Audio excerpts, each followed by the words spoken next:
신사 여러분, 오늘 밤 우리는 인간의 생명선이 얼마나 가늘고 연약한지에 대해 이야기하려 합니다. 지금 이 순간, 누군가는 평범한 저녁을 보내고 있지만 또 누군가는 조용히 그 선을 건너고 있습니다. 병원 응급실의 불빛은 밤이 깊을수록 더 차갑게 느껴집니다. 땀과 피, 그리고 절망이 뒤섞인 공기 속에서 나는 오늘도 누군가의 시간을 붙잡기 위해 손을 뻗습니다. 하지만 그 손끝에서 느껴지는 것은 언제나 한 가지, 너무 늦었다는 냉정한 사실입니다. 나는 지난 10여 년 동안 수많은 환자를 보아왔습니다. 그들의 얼굴에는 공통된 표정이 있었습니다. 놀람, 후회, 그리고 두려움. 모두가 말합니다. 선생님, 저는 괜찮다고 생각했어요. 그 말은 언제나 나를 무너뜨립니다. 괜찮을 리가 없었는데 그들은 왜 그렇게 믿었을까요? 여러분은 아마도 살아남지 못할 것이라는 사실을 직시해야 할 것입니다. 이건 공포를 주기 위한 말이 아닙니다. 오히려 경각심을 주기 위한 절박한 외침입니다. 우리는 너무 자주 내일을 당연하게 여깁니다. 하지만 내일이 오지 않는 순간은 늘 아무런 예고도 없이 찾아옵니다. 내가 처음 뇌경색 환자를 마주했을 때의 기억이 아직도 생생합니다.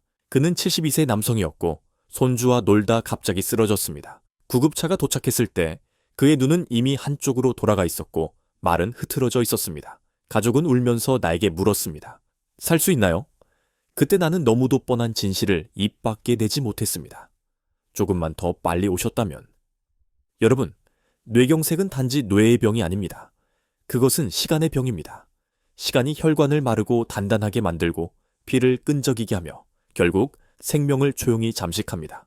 그것은 마치 오래된 수도관이 서서히 녹슬어가는 것과 같습니다. 매일 조금씩 아주 미세하게 그러나 확실하게 파괴는 진행됩니다. 나는 종종 병원 창가에 서서 생각합니다. 사람들은 왜 신호를 듣지 못할까? 뇌는 언제나 먼저 말합니다. 다리가 저리거나 감각이 둔하거나 균형이 흐트러지는 순간 그것은 이미 구조 요청입니다. 하지만 대부분의 사람들은 그 신호를 무시합니다. 피곤해서 그렇겠지, 나이 탓이겠지, 어제 무리했으니까. 그렇게 단 하루, 단 몇 시간을 지연시키는 동안 뇌의 수많은 세포가 조용히 죽어갑니다. 그렇습니다. 골든타임이라는 말은 잔인할 만큼 정확합니다. 뇌경색이 시작되고 단 3시간, 그 시간 안에 병원에 도착해야만 합니다. 그 3시간이 지나면 죽어가는 뇌세포를 다시 살릴 방법은 없습니다. 사람들은 늘 말합니다. 조금 쉬면 나아질 거야. 그러나 뇌는 기다려주지 않습니다. 뇌는 피를 기다릴 수 없습니다. 내가 의사로서 가장 무서운 순간은 구급차 문이 열릴 때입니다. 그때 나는 환자의 얼굴만 봐도 압니다. 이미 늦었는지 아닌지를. 그들의 몸에서 흐르는 땀, 미세하게 떨리는 손가락, 그리고 고개를 들 수 없는 무력함이 나를 덮칩니다. 그 순간 나는 속으로 중얼거립니다. 제발 이번엔 시간을 이길 수 있기를. 하지만 대개는 그렇지 못합니다. 그렇게 오늘 밤 나는 여러분께 단 한 가지를 부탁드리고 싶습니다. 여러분의 몸이 보내는 신호를 믿어주세요. 그것은 단순한 통증이 아닙니다. 뇌가 여러분에게 보내는 절규입니다. 제가 하는 일이 정말 마음에 드셨다면 좋아요를 누르고 영상 구독을 눌러주세요. 그래야 더 많은 분들이 자신을 지킬 수 있습니다. 그리고 지금 이 영상을 보고 계신다면 여러분이 어느 지역에서 어떤 시간에 이 이야기를 듣고 있는지도 댓글로 남겨주세요.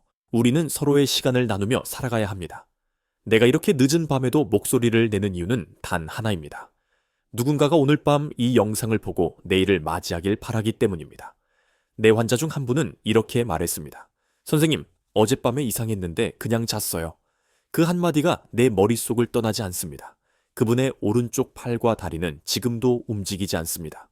그분은 나를 볼 때마다 미소를 지으려 하지만 입꼬리는 더 이상 움직이지 않습니다. 여러분, 인간의 생명은 그렇게 쉽게 멈춥니다. 그리고 그 멈춤은 대부분 예고되어 있었습니다. 우리는 단지 듣지 못했을 뿐입니다. 나는 여러분께 공포를 주고 싶지 않습니다. 다만 현실을 직시하길 바랍니다. 뇌경색은 나이의 문제가 아닙니다. 그것은 무시의 문제입니다. 피가 끈적이는 그 순간 우리의 무관심은 생명을 저버립니다. 그러니 오늘 밤 이 영상을 보는 동안만큼은 자신에게 묻기를 바랍니다. 내 몸은 오늘 나에게 어떤 신호를 보냈을까? 그 질문 하나가 내일의 생명을 지킬 수 있습니다. 자, 불을 끄고 선풍기를 켜고 마음을 달래주는 소리를 들으며 오늘 밤 시작해볼까요? 우리는 이제 뇌의 가장 깊은 곳으로 생명이 만들어지고 사라지는 그 현장으로 들어갈 것입니다. 누군가는 뇌경색이 마치 벼락처럼 아무 예고도 없이 내려친다고 생각합니다. 하지만 나는 단언할 수 있습니다. 뇌경색은 결코 갑자기 오지 않습니다. 그것은 조용한 파괴자입니다. 아주 오랜 세월에 걸쳐 서서히, 그러나 꾸준히 우리 몸속의 혈관을 잠식해 갑니다. 오늘 쓰러진 사람의 병은 어제의 일이 아닙니다. 10년, 20년 전부터 이미 시작된 이야기입니다. 나는 종종 뇌혈관을 오래된 수도관에 비유합니다. 젊은 시절의 혈관은 깨끗하고 탄력이 넘칩니다. 물이 자유롭게 흐르고 아무 문제도 없어 보이죠. 하지만 나이를 먹으며 그 관 안에는 녹이 슬고 찌꺼기가 쌓입니다. 콜레스테롤, 염증, 그리고 우리가 무심히 먹어온 음식의 잔재들이 조금씩 들러붙습니다. 처음엔 미세한 변색에 불과하지만 어느 날 문득 물이 흐르지 않기 시작합니다. 그때 우리는 깨닫습니다. 이 수도관이 오래됐구나. 그러나 이미 너무 늦었습니다. 뇌혈관도 그렇습니다. 어느 날 진료실에 한 남성이 찾아왔습니다. 선생님, 며칠 전부터 왼쪽 다리가 좀 무겁네요. 그는 웃으며 말했지만 나는 그 웃음 속에 숨어있는 피로함을 느꼈습니다. 검사를 해보니 그의 혈관은 이미 80% 이상 막혀 있었습니다. 그에게는 통증이 거의 없었지만 뇌는 이미 산소를 잃어가고 있었습니다. 내가 말했다. 이건 갑자기 생긴 게 아닙니다. 10년 넘게 천천히 진행된 겁니다. 그는 침묵했습니다. 우리의 혈관은 매일 조금씩 늙습니다. 고혈압은 그 안을 끊임없이 압박하고 당뇨는 혈관벽을 약하게 만들며 흡연은 그 안에 검은 흔적을 남깁니다. 몸속의 피는 단지 물이 아니라 생명의 강입니다. 그러나 그 강이 더 이상 흐르지 않게 되면 뇌는 단 몇 분 만에 무너집니다. 나는 사람들에게 말합니다. 뇌경색은 운이 나빠서 오는 병이 아닙니다. 그것은 관리하지 않은 세월의 결과입니다. 그 말을 들으면 다들 고개를 끄덕이지만 행동은 다릅니다. 아직은 괜찮겠지. 그 말이 얼마나 위험한 자기 최면인지 모릅니다. 어느 날 병원 식당에서 동료 의사와 이런 대화를 나눈 적이 있습니다. 사람들은 왜 뇌경색이 갑자기 온다고 믿을까? 그는 커피잔을 내려놓으며 말했습니다. 그게 마음이 편하니까. 원인이 오랜 세월의 습관이라면 자신을 탓해야 하잖아. 나는 아무 말도 할 수 없었습니다. 그것이 너무나 인간적이었기 때문입니다. 혈관은 거짓말을 하지 않습니다. 염분을 많이 먹으면 팽창하고 지방을 많이 먹으면 끈적거립니다. 마치 오래된 수도관 속에 기름 찌꺼기가 들러붙는 것처럼요. 하지만 우리 눈으로 보이지 않기에 우리는 무시합니다. 문제는 보이지 않는 곳에서 커집니다. 나는 동맥경화를 보이지 않는 늪이라 부릅니다. 사람들은 발을 디딘 줄도 모르고 천천히 빠져듭니다. 처음엔 아무렇지 않습니다. 그러나 어느 순간 숨이 막힙니다. 뇌로 가는 혈류가 막히면 그 순간부터 뇌세포는 산소를 받지 못합니다. 그리고 단 3분, 세포가 죽기 시작합니다. 뇌경색은 두 가지 얼굴을 가집니다. 하나는 막히는 병, 다른 하나는 터지는 병입니다. 전자는 뇌혈관이 찌꺼기로 막혀 피가 흐르지 않는 것이고 후자는 고혈압으로 약해진 혈관이 폭발하듯 터져버리는 것입니다. 막히면 신경이 멈추고 터지면 생명이 멈춥니다. 두 결과는 다르지만 시작은 같습니다. 바로 서서히 녹슨 혈관입니다. 나는 이런 말을 자주 합니다. 우리 몸은 기록을 남깁니다. 20대에 먹은 짠 음식, 30대의 스트레스, 40대의 흡연, 그 모든 것이 70대의 혈관 속에서 다시 나타납니다. 그것은 인생의 청구서입니다. 누군가의 인생은 고요하게 이어지지만 누군가는 한순간에 무너집니다. 그 차이는 단지 평소의 선택입니다. 이야기를 들으면서도 여러분 중 몇 분은 이렇게 생각할 겁니다. 나는 괜찮을 거야. 하지만 그 말이 바로 뇌경색의 가장 큰 공범입니다. 괜찮다는 말 속에는 두려움을 외면하려는 심리가 숨어 있습니다. 나는 수없이 그 말을 들어왔습니다. 그리고 그 다음날 그 말을 했던 사람의 이름이 응급실 명단에 올라 있었습니다. 여러분의 혈관은 오늘도 일하고 있습니다. 피는 계속 흐르고 있고 그 안에서 미세한 변화화가 일어나고 있습니다. 그 변화를 알아차리는 사람만이 내일을 맞이할 수 있습니다. 내일 쓰러질 수도 있지만 오늘은 아닐 수 있습니다. 그러나 오늘의 선택이 내일의 생존을 결정합니다. 나는 뇌의 해부 사진을 바라보며 종종 생각합니다. 이 아름다운 기관이 왜 이렇게 쉽게 무너질까? 뇌는 1400g의 연약한 조직입니다. 그러나 그 안에 우리의 기억, 감정, 사랑, 웃음이 모두 들어 있습니다. 그리고 그 모든 것을 지탱하는 것은 단 하나, 가늘고 투명한 혈관입니다. 그러니 뇌경색은 갑자기 오는 게 아닙니다. 그것은 우리가 오랫동안 외면해온 결과이며 몸이 보내는 미세한 신호들을 무시한 대가입니다. 여러분의 혈관 속에서는 지금도 삶과 죽음의 균형이 이어지고 있습니다. 내가 이렇게 이야기하는 이유는 단 하나입니다. 아직 늦지 않았기 때문입니다. 지금이라도 피를 맑게 하고 혈관을 지켜야 합니다. 뇌는 시간을 거꾸로 돌릴 수 없지만 여러분의 선택은 오늘을 바꿀 수 있습니다. 사람들은 흔히 머리가 아프거나 말이 어눌해질 때만 뇌 이상을 의심합니다. 그러나 나는 오랜 시간 환자들을 지켜보며 깨달았습니다. 뇌는 머리가 아니라 다리에서 먼저 운다는 사실을. 우리의 다리는 단순히 걷기 위한 도구가 아닙니다. 그것은 뇌가 세상과 연결되는 마지막 전선이자 가장 먼저 신호를 보내는 경보기입니다. 진료실에서 만난 68세 여성 환자가 있었습니다. 선생님, 요즘 왼쪽 다리가 조금 이상해요. 꼭 남의 살 같아요. 그녀는 웃으며 말했지만 그 웃음 뒤에는 미묘한 불안이 숨어 있었습니다. 나는 그 말을 듣자마자 곧장 신경학적 검사를 진행했습니다.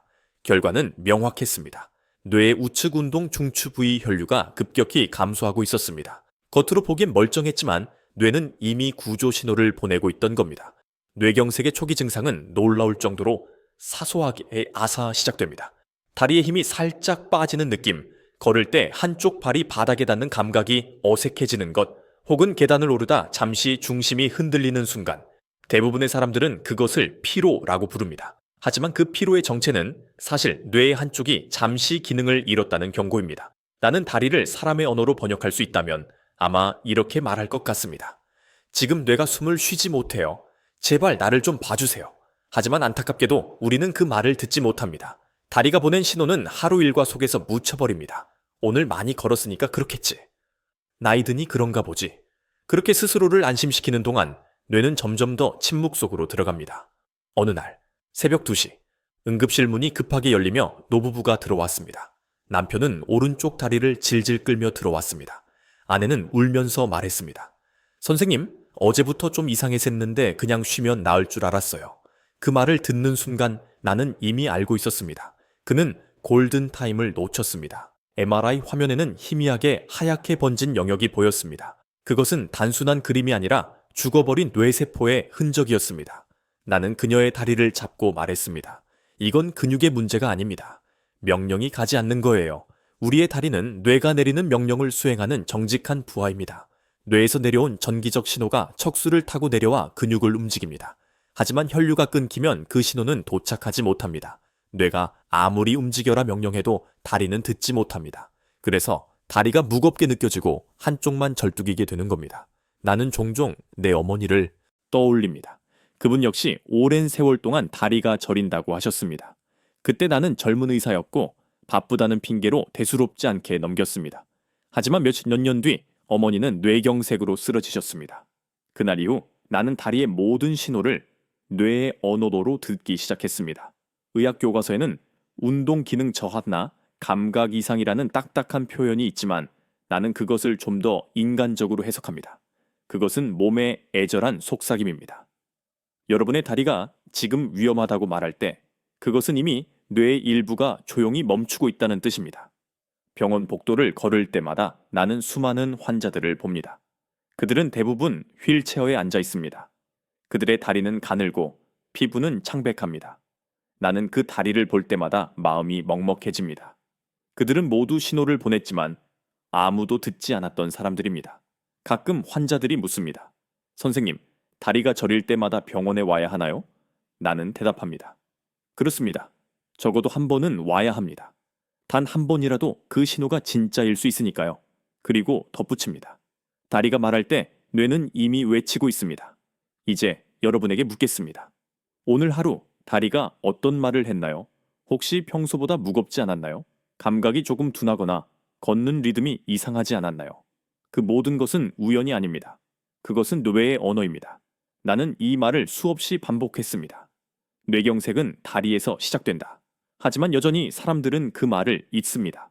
다리가 울부짖고 있을 때 우리는 텔레비전을 보고 휴대폰을 만지고 그냥 잠이 듭니다. 그러고 나서야 다음날 몸이 움직이지 않음을 깨닫습니다. 그렇게 나는 매일 환자들에게 이렇게 말합니다. 다리가 이상하면 그냥 쉰다고 나아지지 않습니다. 그것은 피로가 아니라 뇌의 비명입니다. 이 말을 듣는 순간 여러분은 조금 불안할지도 모릅니다. 하지만 그 불안이 생명을 지킵니다. 불안은 경고의 시작이고 무시는 파멸의 시작입니다. 어쩌면 내 목소리가 지금 너무 진지하게 들릴 수도 있겠죠. 하지만 믿으세요. 나는 수없이 많은 다리의 눈물을 보았습니다. 그 다리는 주인의 의지와 상관없이 꺾이고 굳어지고 멈춰버렸습니다. 그들은 마지막까지 신호를 보냈습니다. 제발 날 좀 봐줘요. 이제 여러분의 차례입니다. 내일 아침 침대에서 일어날 때 다리의 감각을 느껴보세요. 양쪽의 균형이 같은가요? 한쪽이 무겁거나 저릿한가요? 그 순간이 바로 뇌가 보내는 첫 번째 경고일 수 있습니다. 다리는 뇌의 거울입니다. 뇌가 흐릿해지면 다리는 먼저 흐트러집니다. 그 작은 어긋남이 생명을 가르는 시작점입니다. 그러니 제발 그 신호를 무시하지 마세요.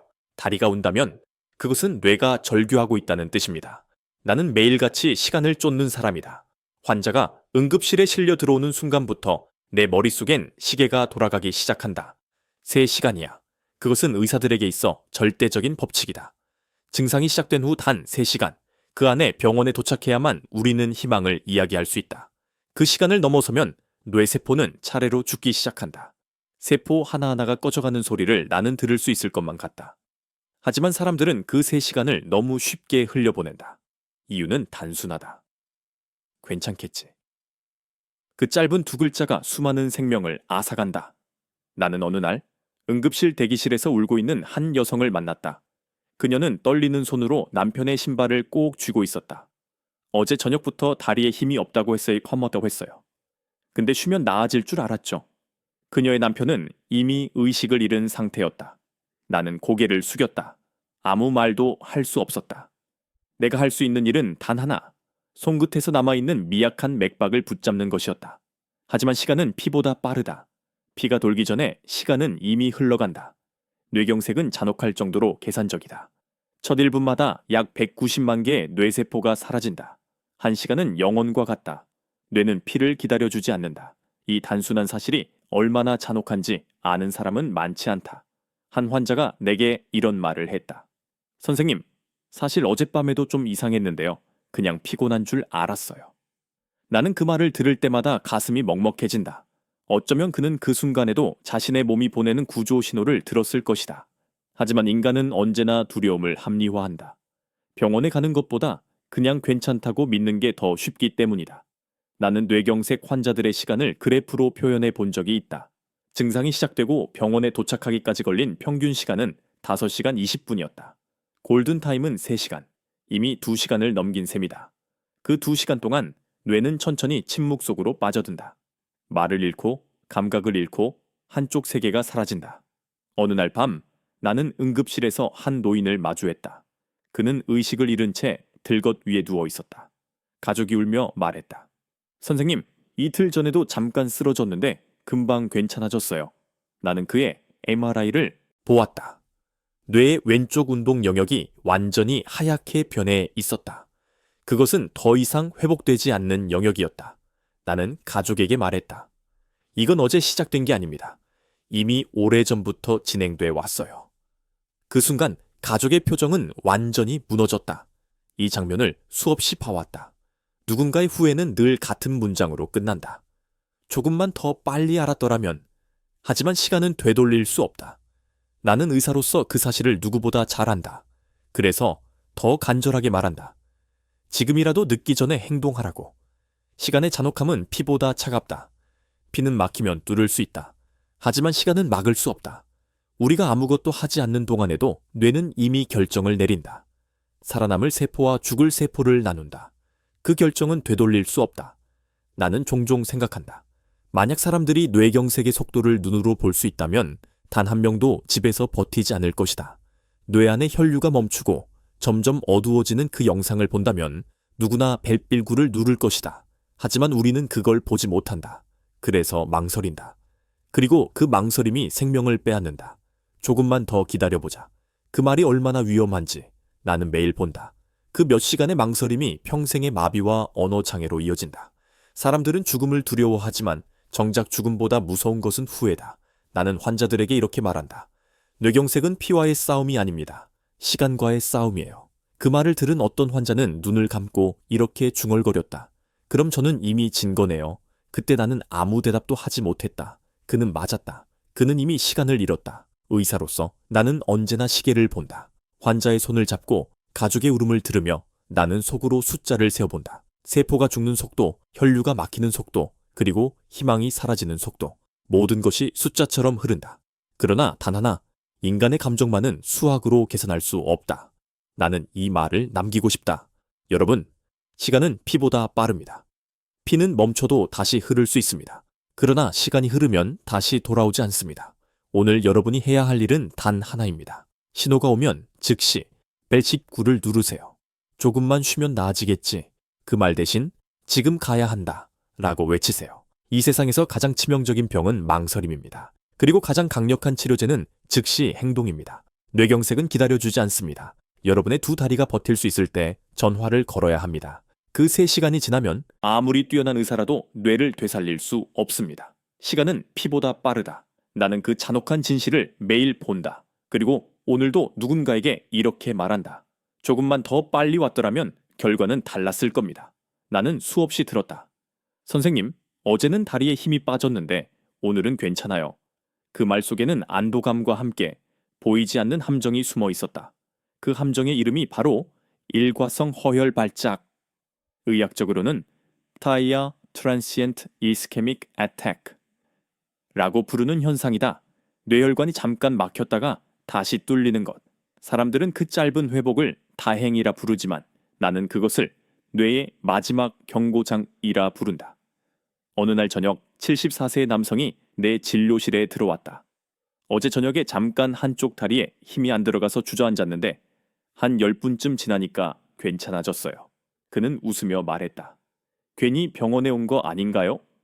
나는 그의 말에 대답 대신 MRI 촬영을 권했다. 그 결과는 예상대로였다. 뇌의 한 구역에 희미한 손상이 남아 있었다. 뇌혈관이 잠시 막혔다가 다시 열렸던 흔적이었다. 그건 단순한 해프닝이 아니었다. 뇌는 그렇게 한 번 경고하고 두 번째에는 망설이지 않는다. 통계는 차갑게 말한다. 일과성 허혈 발작을 겪은 사람 중 10%는 48시간 안에 진짜 뇌경색이 온다.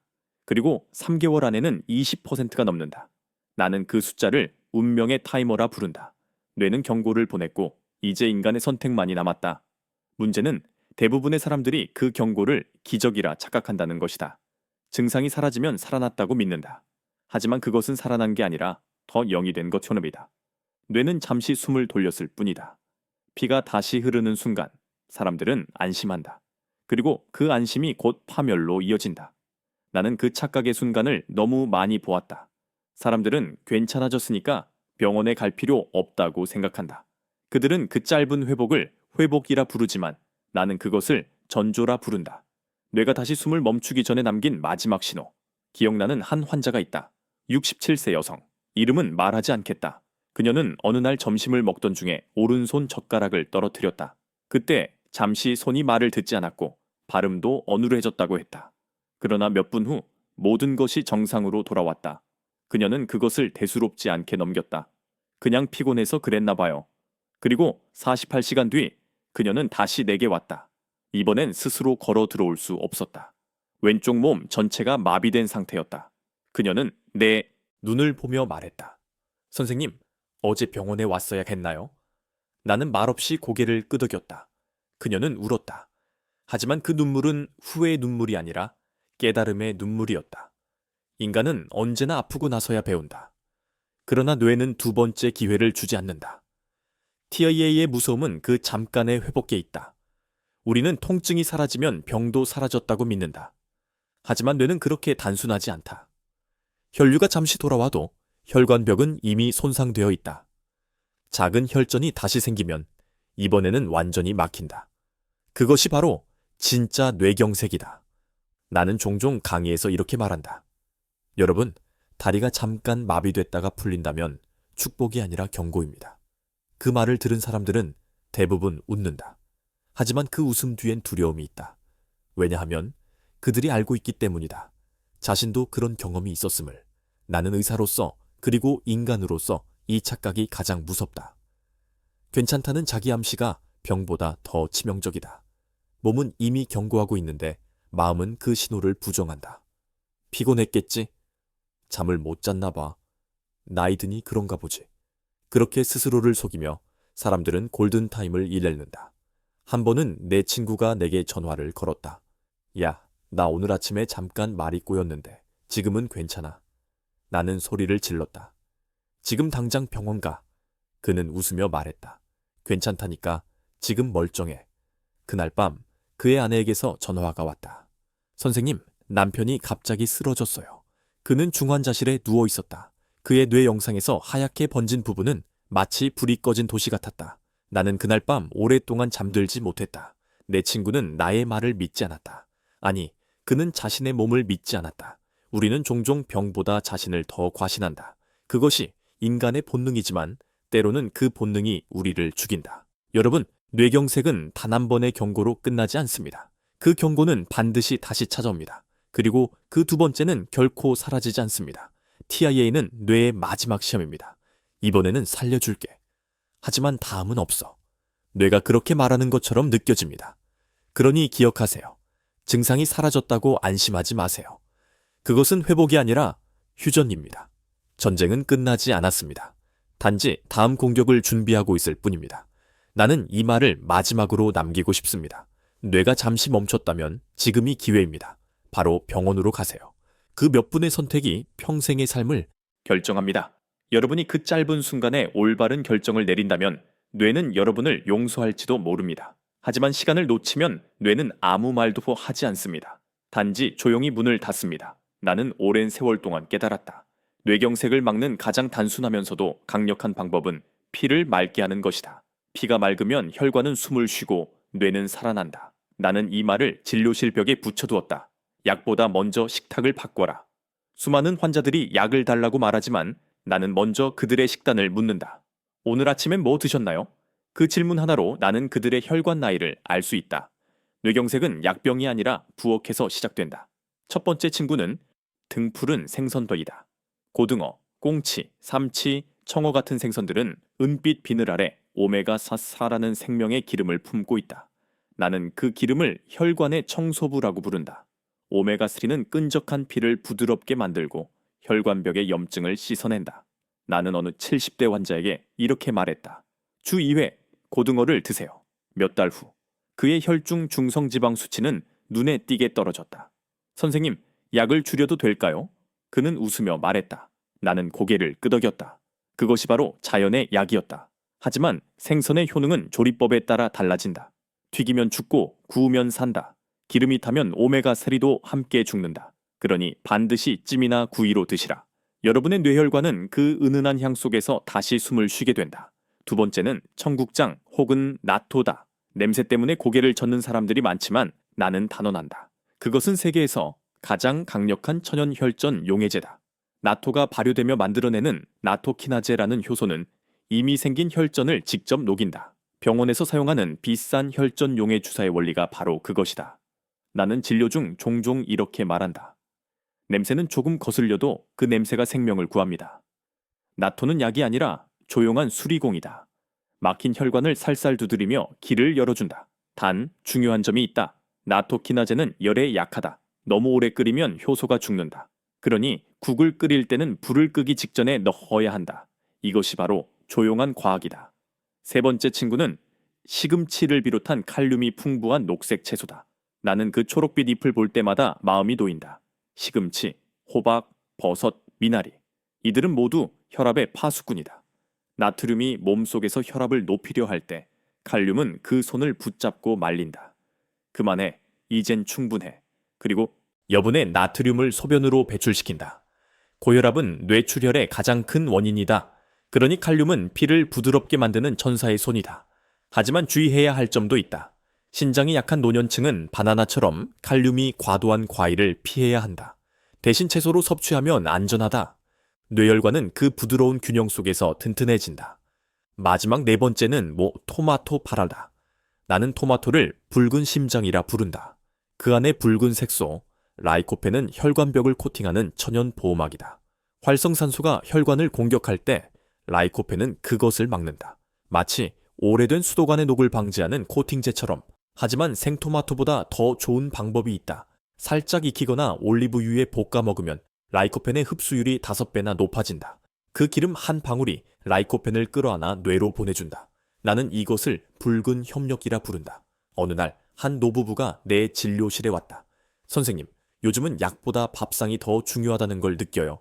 그들의 도시락에는 고등어 한 토막, 데친 시금치, 구운 토마토, 그리고 청국장 한 그릇이 있었다. 나는 그 모습을 보며 생각했다. 이분들은 이미 치료 중이구나. 그들의 검사 결과는 놀라웠다. 6개월 만에 혈압이 안정되고 혈중 염증 수치가 절반으로 줄어 있었다. 나는 그날 약 처방 대신 작은 쪽지를 건넸다. 매주 일요일 생선을 구우세요. 그리고 함께 웃으세요. 나는 이 4가지 음식을 녹색 신호등이라 부른다. 등푸른 생선, 청국장, 시금치, 토마토. 그들은 피를 맑게 하고 혈관을 부드럽게 만든다. 그러나 나는 이 이야기를 단순한 영양 정보로 말하지 않는다. 그것은 삶의 태도다. 피를 맑게 한다는 것은 결국 자신을 맑게 한다는 뜻이다. 우리가 식탁 위에서 내리는 선택은 곧 우리 뇌의 운명을 결정한다. 나는 환자들에게 이렇게 말한다. 식탁이 약국보다 더 크고 숟가락이 주사기보다 더 강합니다. 그들은 처음엔 웃지만 시간이 지나면 그 웃음이 감사로 바뀐다.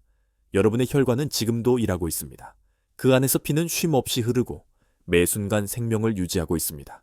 피가 맑으면 생각이 맑고 생각이 맑으면 삶이 길어집니다. 그러니 오늘 저녁 식탁을 떠올려 보세요. 짠 국물 대신 맑은 생선국, 튀김 대신 구운 고등어, 햄 대신 청국장, 달콤한 디저트 대신 붉은 토마토. 그 4가지를 올려두는 순간 여러분은 이미 뇌경색을 예방하고 있는 것입니다. 나는 이 말을 진심으로 전합니다. 피를 맑게 하라. 그것이 곧 당신의 미래를 맑게 하는 일이다. 모든 치료에는 그림자가 있다. 피를 맑게 하는 방법이 있다면 반대로 피를 탁하게 하는 습관도 존재하더니 한다. 그리고 안타깝게도 대부분의 사람들은 이 검은 신호등 카트를 일상 속에서 매일 밟고 지나간다. 내가 말하는 검은 신호등이란 뇌혈관을 서서히 망가뜨리는 4가지 음식이다. 그것들은 짠 국물, 튀긴 기름, 가공육, 그리고 아침 공복에 단 과일이다. 먼저 짠 음식이다. 나는 그것을 보이지 않는 폭탄이라 부른다.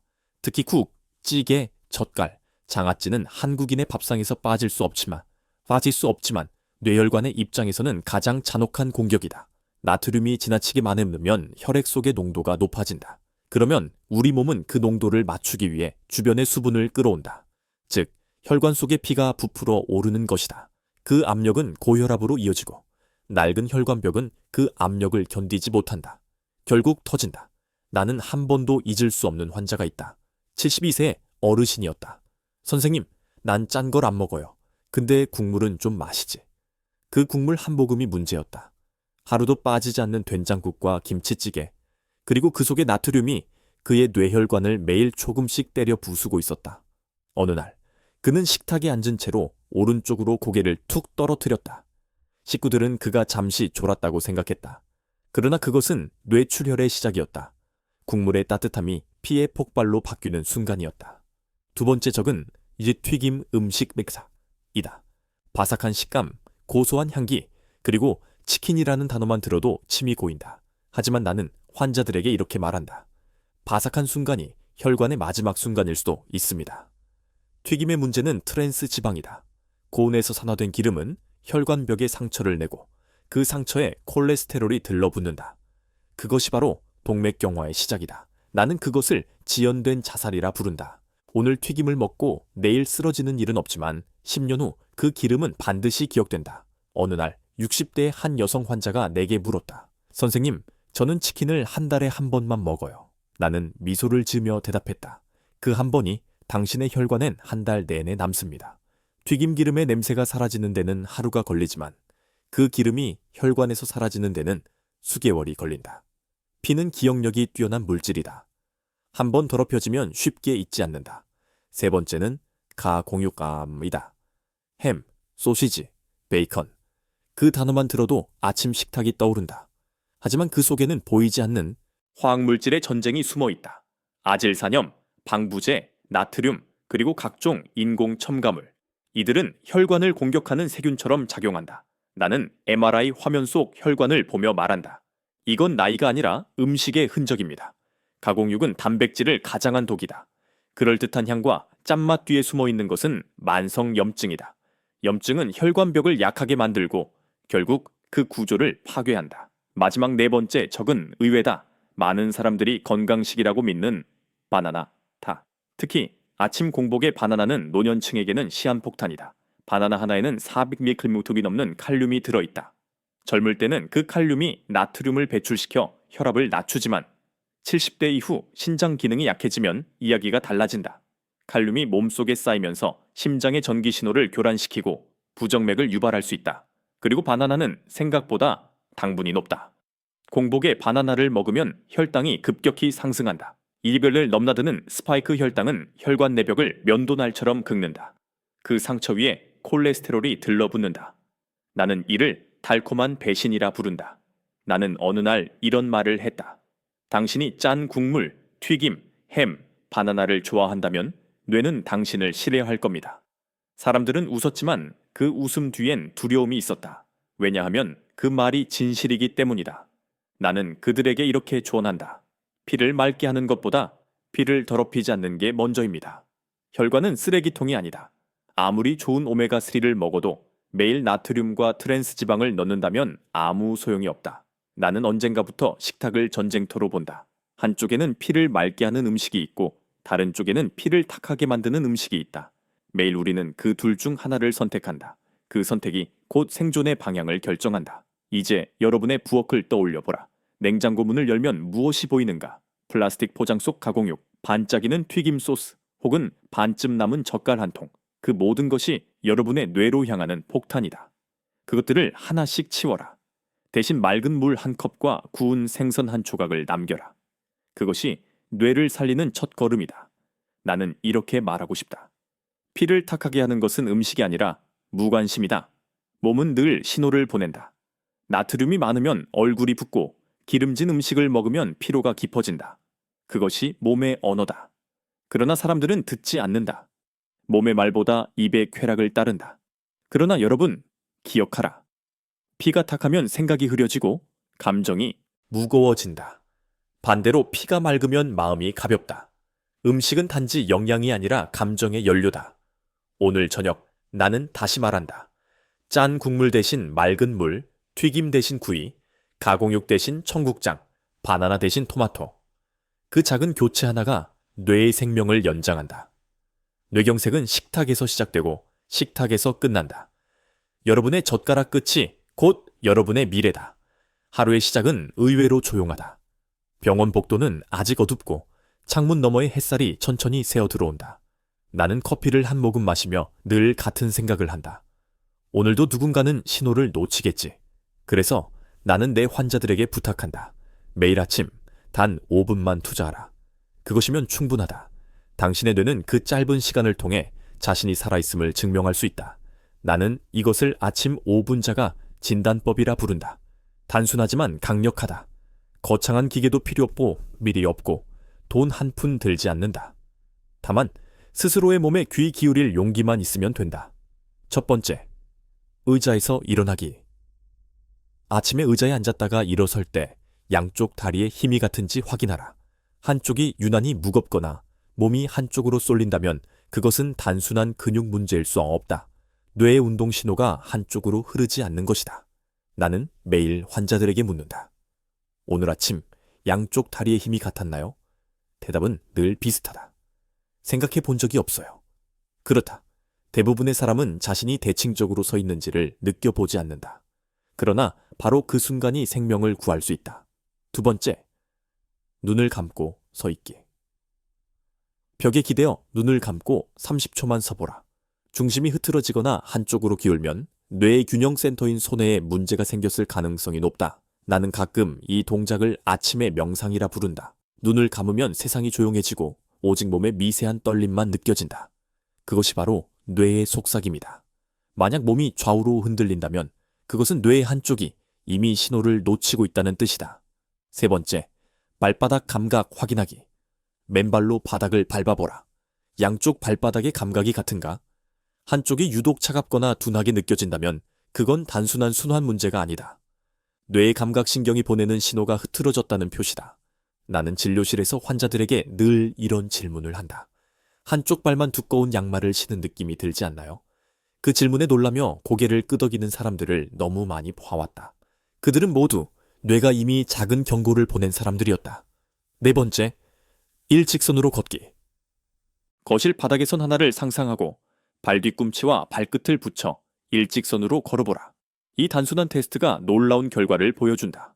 한쪽으로 비틀거리거나 선에서 벗어난다면 뇌 협응 능력이 떨어지고 있다는 뜻이다. 나의 한 환자는 선생님, 평소엔 멀쩡한데 걸을 때 자꾸 오른쪽으로 치우쳐 둬요. 라고 말했다. 검사 결과 뇌 손해 부위 혈류가 감소하고 있었다. 그가 내게 그냥 습관인 줄 알았어요. 라고 말할 때 나는 속으로 생각했다. 습관은 변명이고 뇌는 진실을 알고 있다. 이 네 가지 검사는 단 5분이면 된다. 하지만 이 5분이 평생의 건강을 지킨다. 나는 이걸 뇌를 깨우는 의식이라 부른다. 매일 같은 시간, 같은 동작을 반복하면 몸은 그 신호를 기억한다. 그리고 어느 날 평소와 다름을 느낄 것이다. 그것이 바로 생명을 구하는 순간이다. 나는 내 환자들에게 이렇게 말한다. 여러분의 몸은 매일 아침 대화를 시도합니다. 문제는 우리가 그 말을 듣지 않는다는 거예요. 몸은 늘 말한다. 오늘은 왼쪽이 조금 무겁다. 발끝이 시리다. 균형이 이상하다. 하지만 우리는 스마트폰 알람에 손을 뻗고 그 신호를 무시한다. 그리고 그렇게 하루를 시작한다. 이 아침 5분 습관은 단지 건강검진이 아니다. 그것은 자기인식의 훈련이다. 몸의 소리를 듣는 법을 배우면 마음의 소리도 들린다. 피곤한 날엔 중심이 흔들리고 불안한 날엔 다리가 무겁다. 몸은 마음을 담고 뇌는 모든 걸 기록한다. 나는 환자들에게 자주 말한다. 병은 어느 날 갑자기 생기지 않습니다. 단지 우리가 너무 오래 들어주지 않았을 뿐이에요. 그 말은 내가 의사로서뿐 아니라 인간으로서도 늘 되뇌는 문장이다. 한 노부부가 있었다. 아내는 매일 아침 5분을 남편과 함께 보냈다. 둘은 마주서서 눈을 감고 서로의 균형을 확인했다. 오늘은 괜찮아요. 오늘은 안정적이야. 그렇게 1년이 지났다. 남편의 건강은 눈에 띄게 좋아졌다. 나는 그들의 이야기를 듣고 미소 지었다. 선생님, 이게 저희의 부부 시간이에요. 그들은 의학적으로 완벽한 예방을 하고 있었지만 그것보다 더 아름다운 일을 하고 있었다. 서로의 존재를 확인하는 시간이었다. 여러분, 뇌는 침묵의 기관입니다. 하지만 침묵 속에서 가장 큰 신호를 보냅니다. 그 신호를 듣기 위해선 조용해야 합니다. 아침의 5분은 그 조용함을 배우는 시간입니다. 내가 오랜 세월 동안 깨달은 한 가지가 있습니다. 병은 몸을 통해 오지만 예방은 마음에서 시작된다. 그러니 내일 아침 커튼 사이로 들어오는 햇살을 바라보며 이 5가지를 해보세요. 의자에서 일어나고 눈을 감고 서 있고 발바닥을 느끼고 일직선으로 걸으세요. 그 5분 동안 여러분의 뇌는 여러분에게 이렇게 말할 것입니다. 고마워요. 오늘도 나를 확인해줘서. 그날도 새벽이었다. 병원 복도의 형광등이 희미하게 떨리며 깜박거렸다. 나는 커피 한 모금을 삼키며 모니터에 눈을 고정했다. 그리고 다시 한번 깨달았다. 뇌는 언제나 다리를 통해 먼저 운다는 사실을. 오늘 이야기할 것은 그 마지막 신호, 뇌가 멈추기 전에 다리를 통해 보내는 7개의 경고다. 이 7가지는 모두 실제 환자들의 몸에서 들은 이야기이며 내가 수없이 보아온 생명의 언어다. 첫 번째 신호, 한쪽 다리에 갑자기 힘이 빠진다. 그것은 단순한 피로가 아니다. 갑자기 다리에 힘이 빠져 주저앉는다면 뇌의 한쪽 운동신경이 막히고 있다는 의미다. 보통 사람들은 무릎이나 허리 탓을 하지만 진짜 원인은 뇌다. 나는 65세의 남성을 기억한다. 그는 골프장에서 티샷을 준비하다가 무릎이 꺾이며 쓰러졌다. 허리 삐끗했어요. 그가 웃으며 말했지만 나는 웃을 수 없었다. MRI 결과는 명확했다. 뇌 좌측 중대뇌동맥이 거의 막혀 있었다. 그때 그가 웃은 건 자신의 몸이 아직도 자신을 배신하지 않을 거라 믿었기 때문이다. 두 번째 신호. 한쪽 다리의 감각이 둔해진다. 이것은 뇌의 감각 중추가 보내는 경고다. 환자들은 흔히 이렇게 말한다. 선생님, 왼발이 남의 살 같아요. 나는 그 말을 들을 때마다 등골이 서늘해진다. 한쪽 발이 시리거나 바닥의 촉감이 희미하게 느껴질 때 그것은 이미 뇌의 신호가 왜곡되고 있다는 뜻이다. 한 번은 환자가 이렇게 말했다. 양말을 2겹 신은 것 같아요. 그는 농담처럼 웃었지만 그 웃음 뒤에는 공포가 숨어 있었다. 세 번째 신호. 걸을 때 한쪽 발끝이 자꾸 끌린다. 이 증상은 대부분의 사람들이 피로나 운동 부족으로 착각한다. 그러나 진짜 원인은 족하수라 불리는 증상이다. 뇌에서 발목 근육으로 가는 신호가 제대로 전달되지 않아 발이 들리지 않는 것이다. 나는 병동 복도를 걸으며 그 소리를 들은 적이 있다. 쓱, 쓱. 슬리퍼가 바닥을 끌며 나는 소리였다. 나는 그 소리를 듣는 순간 알아챘다. 뇌가 신호를 잃었구나. 발이 아닌 뇌가 미끄러지고 있었다. 네, 번째 신호. 평평한 곳에서도 이유 없이 넘어지는 경우. 이건 단순한 부주의가 아니다. 우리 뇌에는 고유 감각이라는 기능이 있다. 눈을 감고도 내 팔과 다리가 어디 있는지 아는 능력이다. 하지만 뇌혈류가 줄어들면 이 GPS 기능이 작동을 멈춘다. 그래서 아무것도 없는 평지에서 발이 헛디디어 넘어지는 것이다. 나는 그런 환자에게서 늘 같은 말을 듣는다. 바닥이 갑자기 움직이는 것 같았어요. 그건 착각이 아니다. 실제로 뇌가 공간을 인식하지 못한 것이다. 다섯 번째 신호. 내 의지와 상관없이 다리가 떨리거나 움찔거린다. 뇌는 움직이라는 명령뿐 아니라 멈춰라는 명령도 내린다. 그러나 혈류가 불안정해지면 그 브레이크가 풀려버린다. 그래서 다리가 원치 않게 떨리고 저절로 움찔거린다. 나는 그 떨림을 본다.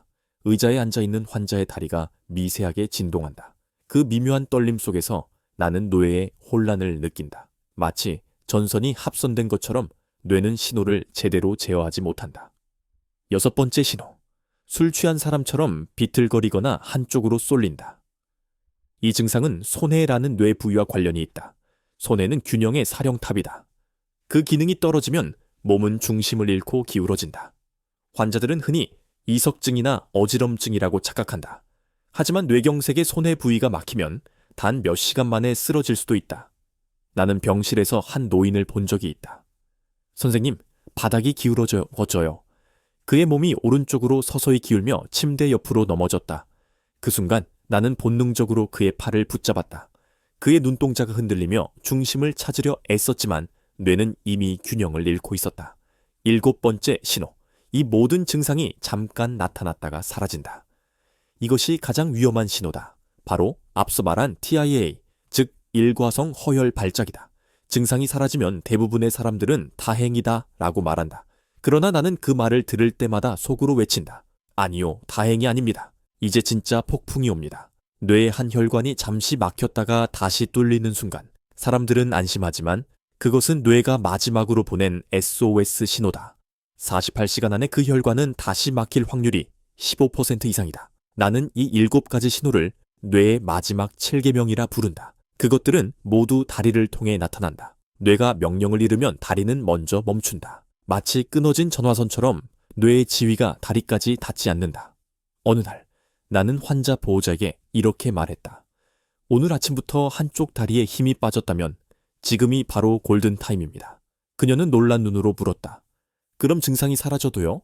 나는 단호하게 말했다. 사라졌을 때가 더 위험합니다.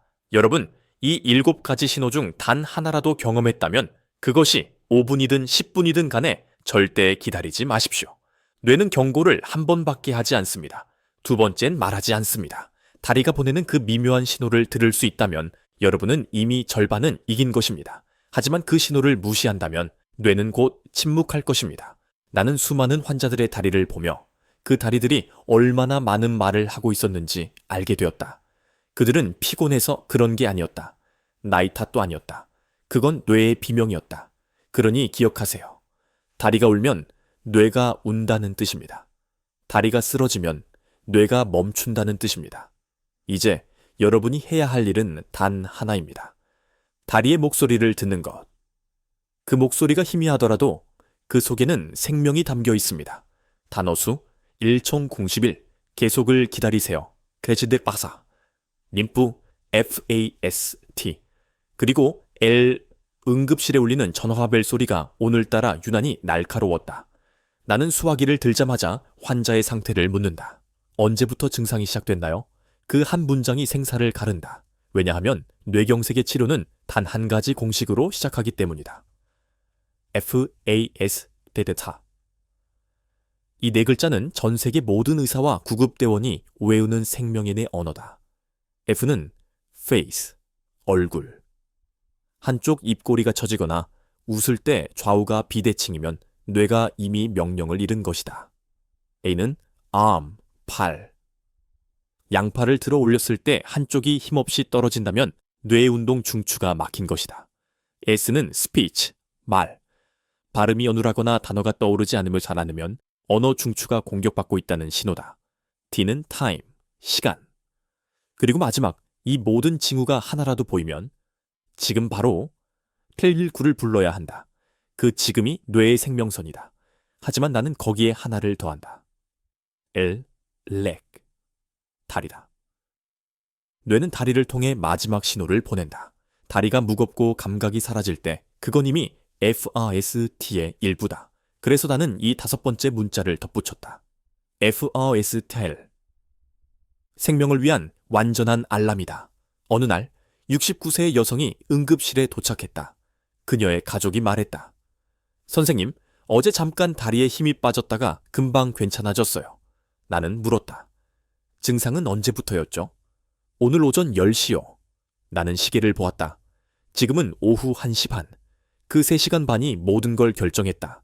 CT를 찍었을 때 뇌의 일부는 이미 희미한 회색으로 변해 있었다. 혈류가 다시 돌아와도 세포는 돌아오지 않는다. 그녀는 나중에 내 손을 잡으며 말했다. 시간이 이렇게 무서운 건 처음 알았어요. 나는 환자 가족들에게 언제나 이렇게 말한다. 뇌경색이 의심되면 119에 전화할 때 반드시 이렇게 말하세요. 뇌경색이 의심됩니다. 오른쪽 다리에 힘이 없습니다. 증상은 오전 10시에 시작되었습니다. 이 한 문장은 단순한 보고가 아니라 치료의 열쇠다. 구급대원은 이 정보를 바탕으로 골든타임을 계산하고 응급치료팀은 미리 준비를 시작한다. 환자가 병원에 도착했을 때 이미 혈전용해제가 준비되어 있으면 생존 확률이 2배 이상 높아진다. 사람들은 종종 이렇게 묻는다. 선생님, 혹시 증상이 사라졌는데도 전화해야 하나요? 나는 단호히 대답한다. 그럴 때가 더 위험합니다. 뇌는 잠시 회복된 척하지만 사실은 마지막 경고를 보낸 것뿐이다. 그때 병원에 가지 않으면 다음엔 돌아오지 못한다. 한 번은 이런 일이 있었다. 71세 남성이 집에서 쓰러졌다는 신고가 들어왔다. 129 구조대가 도착했을 때 그는 말을 하지 못하고 다리를 떨고 있었다. 그의 아내는 울먹이며 말했다. 선생님, 방금 전까지만 해도 괜찮았어요.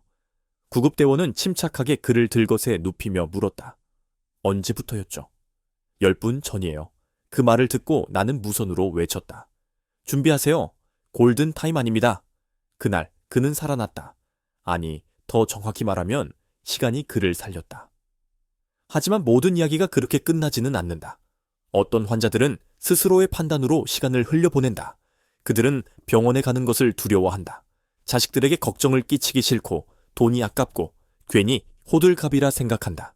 그러나 나는 안다. 그 망설임이 생명을 갉아먹는다는 것을. 의학에서는 이 현상을 지연행동이라고 부른다. 하지만 나는 그것을 사랑의 착각이라 부른다. 가족을 위해 참는 그 마음이 오히려 가족에게 더 큰 고통을 준다. 나는 환자들에게 마지막으로 이렇게 말한다. 증상이 사라졌더라도 기록하세요. 몇 시에 어떤 증상이 있었는지. 그리고 병원에 오면 그 기록을 보여주세요. 의사는 그 정보를 바탕으로 치료의 방향을 정한다. 뇌경색 치료에서 언제는 어디보다 중요하다. 혈류의 차단이 언제 시작됐는지를 아는 순간 우리는 시간을 되돌릴 단서를 얻는다. 그렇기에 FEST는 단순한 약어가 아니라 생명의 언어다. 나는 학생들에게도 항상 이렇게 가르친다. 이 5글자를 외우는 순간 누군가의 인생을 구할 수 있다. F, 얼굴, A, 팔, S, 말, T, 시간, L, 다리. 이 5가지 중 단 하나라도 이상이 있다면 즉시 189, 지켜보지 말고 스스로 판단하지 말고 행동하라. 내가 의사로서 가장 기억에 남는 순간은 한 80세 노인이 내 손을 잡으며 한 말이었다. 선생님, 덕분에 다시 걸어요. 그의 다리는 여전히 약했지만 눈빛은 생기로 가득했다. 그의 딸이 말했다. 아빠가 그날 유튜브에서 선생님 영상 보고 바로 벨19 눌렀어요. 나는 그 말을 듣고 잠시 말을 잃었다. 화면 속의 내 말 한마디가 누군가의 다리를, 누군가의 뇌를, 그리고 누군가의 삶을 지켜냈다는 사실에 가슴이 벅차올랐다. 여러분, 이것이 바로 내가 말하는 생명의 언어입니다. FASTL. 이 5글자를 기억하세요. 그것은 단순한 의료 용어가 아니라 여러분의 가족이 내일을 맞이할 수 있게 하는 주문입니다. 시간은 여전히 피보다 빠르지만 행동은 시간보다 빠를 수 있습니다. 그 행동이 바로 전화 한 통으로 시작됩니다. 밤은 길고 병원은 여전히 밝다. 나는 또 한 번 모니터의 불빛 아래에 앉아 오늘 하루의 기록을 천천히 정리한다. 수많은 이름과 숫자, 그리고 시간. 하지만 그 모든 데이터 뒤에는 하나의 공통된 이야기가 있다. 생명은 언제나 경고한다는 것. 오늘 내가 구한 환자도 잃은 환자도 있었다. 차이는 단 하나였다. 신호를 들었느냐, 놓쳤느냐. 그리고 그 신호는 늘 다리에서 시작됐다. 한쪽 발이 무거워지고 중심이 흔들리고 감각이 둔해지는 그 짧은 순간이 인생의 갈림길이 된다. 나는 수많은 뇌의 침묵을 보았고 그 침묵이 얼마나 거대한 슬픔을 낳는지 안다. 이제 여러분은 알고 있다. 뇌경색은 갑자기 오지 않는다. 그것은 세월이 쌓은 그림자이자 몸이 보낸 편지다. 그 편지를 제때 읽는다면 우리는 운명을 바꿀 수 있다. 피를 맑게 하고 짠 음식과 트랜스 지방을 멀리하고 매일 5분 동안 몸의 균형을 느껴라. 그것은 거창한 의료 행위가 아니다. 단지 자신을 사랑하는 방식이다. 나는 이 이야기를 단순한 의학 강의로 끝내고 싶지 않다. 이것은 사람의 이야기다. 어느 아버지는 손주에게 웃어주기 위해, 어느 어머니는 아직 남은 생일 케이크를 자르기 위해 다시 일어나고 싶어 했다. 나는 그들의 다리가 떨리는 모습을 보며 속으로 기도했다. 이분의 뇌가 다시 길을 찾게 해주세요. 의사로서 나는 많은 것을 잃었지만 단 한 가지는 잃지 않았다. 생명에 대한 경외심. 피 한 방울, 신호 하나, 맥박 한 번이 얼마나 소중한지 알기에 나는 오늘도 환자의 손을 잡는다. 그 손끝이 미약하게 움직일 때 나는 안다. 아직 늦지 않았다고. 이제 여러분의 차례다. 여러분은 내 이야기를 들었다. 뇌경색의 원인, 다리의 7신호, FASTL의 법칙, 그리고 피를 살리는 식탁의 비밀까지. 하지만 그 지식은 행동으로 옮겨질 때 비로소 의미를 가진다. 내일 아침 침대에서 일어나기 전에 잠시 눈을 감아보라. 다리의 감각을 느끼고 중심을 확인하고 심장의 박동을 들어라. 그 몇 초가 여러분의 인생을 바꿀 수 있다. 나는 의사지만 동시에 인간이다. 나도 피곤하고 때로는 불안하다. 그러나 나는 믿는다. 인간은 스스로를 구할 수 있는 존재라는 것을. 우리가 귀를 기울이고 행동한다면 뇌는 다시 깨어난다. 내 목소리가 당신에게 닿는다면 제발 기억하라. 다리가 울면 뇌가 운다. 그 울음소리를 들을 수 있다면 아직 희망은 있다. 당신의 피가 맑게 흐르고 두 다리가 다시 가볍게 움직이는 그날까지 나는 이 이야기를 계속할 것이다. 이제 불을 끄세요. 선풍기를 켜고 조용히 눈을 감으세요. 오늘 들은 이야기들이 천천히 몸속을 돌아다니며 여러분의 혈관을 어루만질 것입니다. 다리가 따뜻해지고 마음이 고요해지면 그것이 바로 생명의 리듬입니다. 여러분의 뇌는 지금도 조용히 숨 쉬고 있습니다. 그 숨결을 느끼세요. 오늘 밤 나는 다시 속삭입니다. 건강은 그 누구도 대신 지켜줄 수 없습니다. 하지만 당신은 자신을 지킬 수 있습니다. 그리고 마지막으로 이렇게 인사드리고 싶습니다. 이 긴 밤의 이야기를 끝까지 들어주셔서 감사합니다. 여러분의 내일이 고요하고 따뜻하기를, 그리고 무엇보다 살아있기를